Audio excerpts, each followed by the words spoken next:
Jupiter in the 30th degree of Pisces. Now it's going forward. I spoke of this some time ago, quite recently. So what we understood then about the great stone face, the image of this idealized being, and we've got to look for that person in the world, only to find that that face is our face. We're looking for ourselves.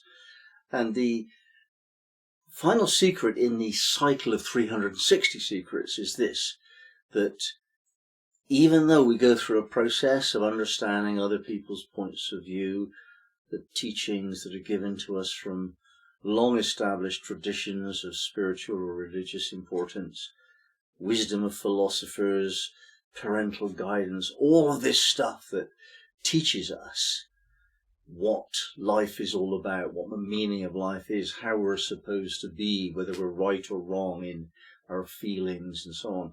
All of this stuff is important as a temporary phase, which enables us to springboard into the final phase of development of a state of realization.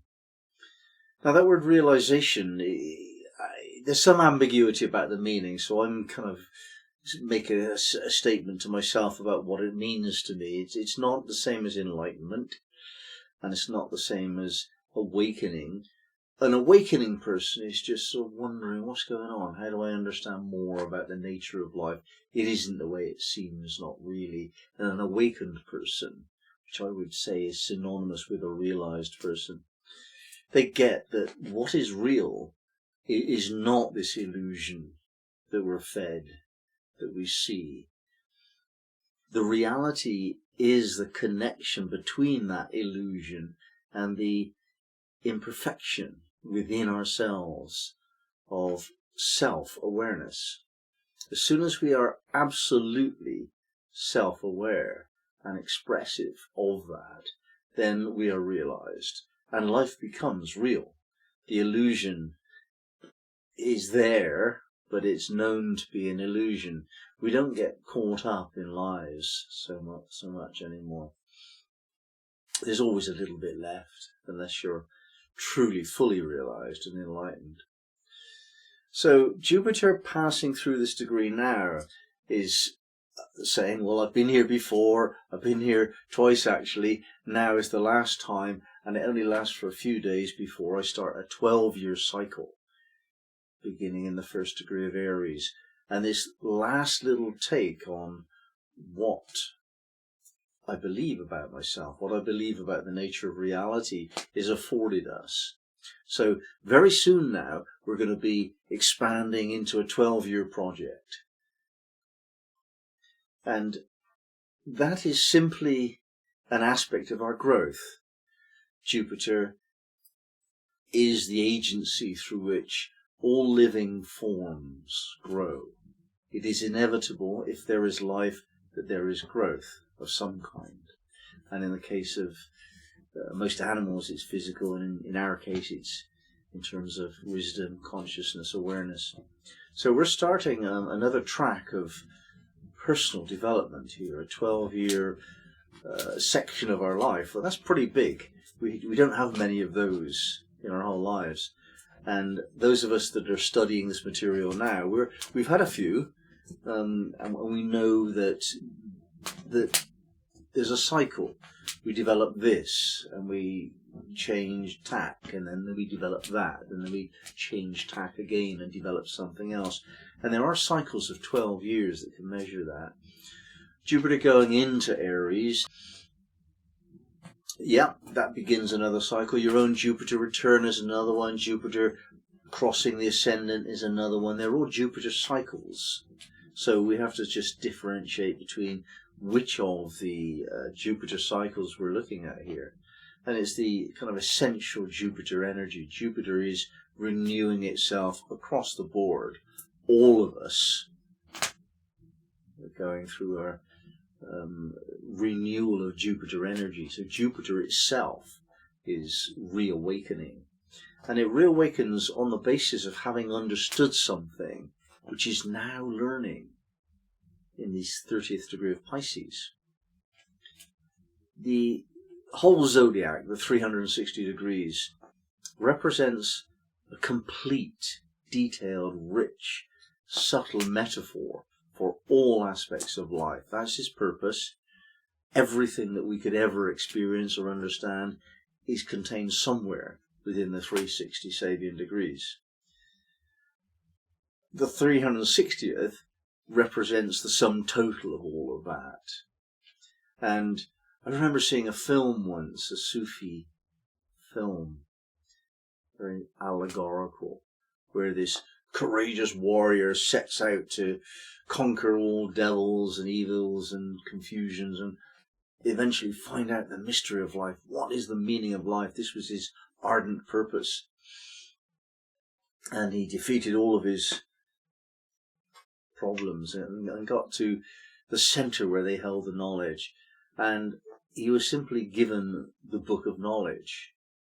And he was expecting words and secrets.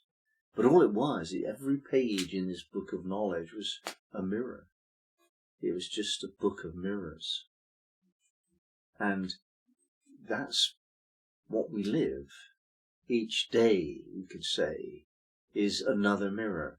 And we turn the page, having gone unconscious during the night. And we wake up and we have a slightly different mirror to look at. And again and again and again. And we go through that process, not realizing that we're looking at mirrors. That's the illusion. We put an illusion between us and the mirror, so that when we see the mirror, we don't know it's a reflection of us. It looks different because of our Neptunian game that we play of creating illusions. And yet, eventually, when you become realized, you know that what you're looking at is a mirror. You also know that you don't see it that way. You see it as the illusion, but you remember that it is a mirror. And so you look for the self expressed in the environment, the circumstances, the scenarios of your life. And it's all written there in allegory, metaphor. You can see that if you're an angry person, you got a lot of other angry people in your life. And if you actually deal with your anger through therapy and so on, you don't have that anymore. Now that takes time to come to terms with and realize and recognize and validate yourself. But equally, if you're a depressed person, you notice that everyone in your social circle, pretty much, are down. And if you're a successful person measured in money, then you'll be hanging out with moneyed people who want their own success.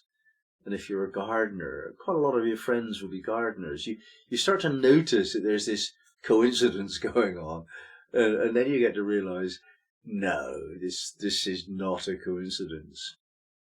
And you sometimes get the heightened version of that, where you can feel something's coming, maybe a love affair or an opportunity for travel or settling of a problem. You can feel something's coming, and in that moment, within the next short period of time, it comes. And you think, wow, isn't that a coincidence? I felt it was coming and it's coming, you know. No, it's not a coincidence. That's just evidence that you're closer to realization than you thought. And when we have this ability to know that what we project onto the world is reflected back to us, absolutely, authentically, in its complete integrity, with nothing else coming back to us. In other words, this is the truth, the whole truth, and nothing but the truth reflected to us of who we are. When we realize that, we're on the path. We're on the path to the certainty of enlightenment. And we don't need guides then.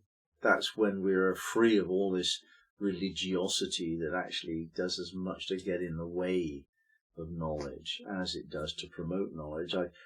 I guess I'm developing a bit of a reputation for slagging off religion, and that's quite valid in one sense, but I probably studied more religions than most people. I really do appreciate the essence of religious practices, and I constantly practice Islamic wisdom, and I also Christian wisdom, and so on. So I get that these religious forms have given me the wherewithal to move beyond them all to the highest level of the mountain top, as it were. If we think about the image of spiritual development as climbing a mountain, and this image is often used, especially in Sufism, you need a path. You can't get up the mountain just by wandering about, because it's just there are too many mountain paths. You're going to get lost, and seriously lost as well. So you do need guidance, and the guidance process is given to us by these religions and other forms of guidance. But the purpose of the guidance is not to take us the whole way. The purpose of the guidance is to take us to that level beyond which there is no need of guidance, nor any purpose of guidance. It's actually counterproductive. And that's because truth is subjective. There is no absolute proof in this world. So we make it all up. Now, this is the mystery of Pisces 30. We make it all up. And the mirror that comes back to us is not only what we have in our personal history, which we have established as the case now. It also includes something of our aspirations, because what we hope for and what we expect to happen are actually aspects of our true self. And so we could equally say that the mirror that we see is nothing more or less than what we expect life to be. This creates a real problem for a lot of people. Because of the pessimism generally in the world, there is this sense of being trained, almost bullied into pessimism that we have all gone through. The newspapers make their money on this, all the media make their fortunes on sensationalizing bad luck. And parents have passed down that to us. So we're taught to expect hardship and loss and bad luck and failure, and that only a very, very small number of people inheriting money from their parents and so on can be in charge and so on, and the rest of us, we just have to serve them. Now, it's less the case that it used to be once upon a time and for most of history, but it still is the case that most people think of themselves as less than. Well, then you will get that validated. Everything that you expect will be validated. That's what free will means, actually. It's a very subtle argument, this one, but if, for example, people say, why did that happen? If God exists, why did he let that happen? Well, would you rather not have free will? Because if you want to be an automaton serving a puppet master, fine, then God can prevent the implications of our mistakes. But if we have free will, then having given us free will, God is no longer the power that could interrupt our process. God is the servant of our process. That's what it means to be given free will. You can't believe in an omnipotent God and free will. I don't see how you can. If we have free will, then God cannot interfere, because you can't give conditional freedom. It's nonsense. We're either free to make our own mistakes, or we're not. Now, my preference is not to be a robot pulled, or a puppet whose strings are pulled by an all-powerful God. I can't see the difference then between that and a tyrant. I don't care if God is good. If God is my master and I'm not free to be my own self, I mind. I want to be free to make my own mistakes. So the world that I've created for myself is one where free will is supreme. And that the job of the all-seeing, beneficent observer is to offer me that service, to give me all of the attention coming from the source of divine blessing, and radiate goodwill and support and blessing to me, which I can receive or not according to what I do with my attention. It's a paradox in a sense, but I want to be free of all of it, and because of that, I see all of this, everything in my life, to be mine and me. And for the most part, I celebrate it because I'm happy. But when things go wrong, I think, oh dear, what have I done wrong? What am I not understanding? And try and fix that. That's how it works. And this is the secret of the Great Stone Face. You are the best example that you're ever going to see of yourself, because you're unique. Nobody else is more like you than you are. And your duty to yourself, to God, to life, to us, to me, your duty is to be the best version of yourself you can be, by your own definition. And that's it. More than that is someone operating a control mechanism. If they're telling you that being good means doing this and being bad means doing that.